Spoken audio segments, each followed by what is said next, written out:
Hello friends, welcome to SK to all in one. முருங்கைக்காய் கத்திரிக்காய் வேக வச்சது எப்படி செய்யறதுன்னு பார்க்கலாம் வாங்க. ஒரு 5-6 ஸ்பூன் எண்ணெய் விட்டுட்டு கடுகு, கடலைப்பருப்பு, உளுத்தம்பருப்பு, கொஞ்சமாக சீரகம், ஒரு பெரிய வெங்காயத்தை வெட்டி வச்சு சேர்த்திக்கோங்க. 20 பல் பூண்டு சேர்த்துட்டு கருவேப்பிலை போட்டு லைட்டாக வதக்கி விட்டுக்கோங்க.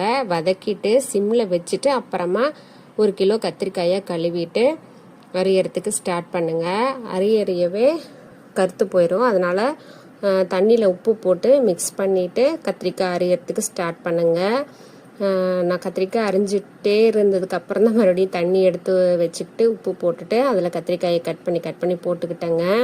இந்த மாதிரி எல்லா கத்திரிக்காயையும் கட் பண்ணி முடிச்சதுக்கப்புறம் வதங்கிக்கிட்டு இருக்கிற வெங்காயத்தில் எல்லா கத்திரிக்காயையும் எடுத்து போட்டு நல்லா கைவிடாமல் ஹை ஃப்ளேமில் வச்சு நல்லா வதக்கி விட்டுக்கோங்க.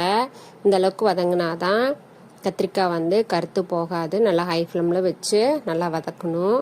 இந்த அளவுக்கு வதங்கினதுக்கு 4 முருங்கைக்காய் வெட்டி வச்சுருந்தேங்க, அதையும் சேர்த்துட்டு உப்பு கொஞ்சம், மஞ்சத்தூள் கொஞ்சம் போட்டு லைட்டாக பெரட்டி விட்டுட்டு 2.5 ஸ்பூன் வரக்கொத்தமல்லி தூள், 1.5 ஸ்பூன் வரமிளகாத்தூள் சேர்த்துட்டு லைட்டாக பெரட்டி விட்டுட்டு ஒன்றும் பாதியமாக அரைச்சி வச்சுருக்க 5 தக்காளியை ஆட் பண்ணி லைட்டாக கிளறி விட்டுட்டு அந்த மிக்சி ஜார்லேயே கொஞ்சம் தண்ணி ஊற்றி அதையும் சேர்த்துட்டு லைட்டாக கிளறி விட்டுக்கோங்க. இப்போ கொஞ்சமாக விளக்கெண்ணெய், பெருங்காயத்தூள் போட்டு லைட்டாக கிளறி விட்டுட்டு மூடி போட்டு வேக விட்டுக்கோங்க. எங்கள் ஆயா எப்பயும் தக்காளியை கட் பண்ணி தாங்க போடுவாங்க. பசங்க எடுத்து வச்சறனால அரைச்சி போட்டுறாங்க. இப்போலாம் இந்த கேப்பில் அரை மூடி தேங்காவை துருவி வச்சுக்கிட்டேங்க.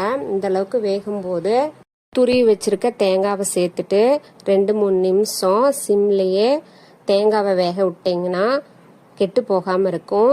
இப்போ பாருங்கள், எண்ணெய் பிரிஞ்சு முருங்கைக்காய் கத்திரிக்காய் வேக வச்சது ரெடி ஆயிடுச்சு. இந்த முருங்கைக்காய் கத்திரிக்காய் வேக வச்சது தோசை, சப்பாத்தி, சாப்பாட்டுக்கெல்லாம் செம்ம டேஸ்ட்டாக இருக்குங்க. நீங்களும் இந்த மாதிரி செஞ்சு பாருங்கள். தேங்க்யூ.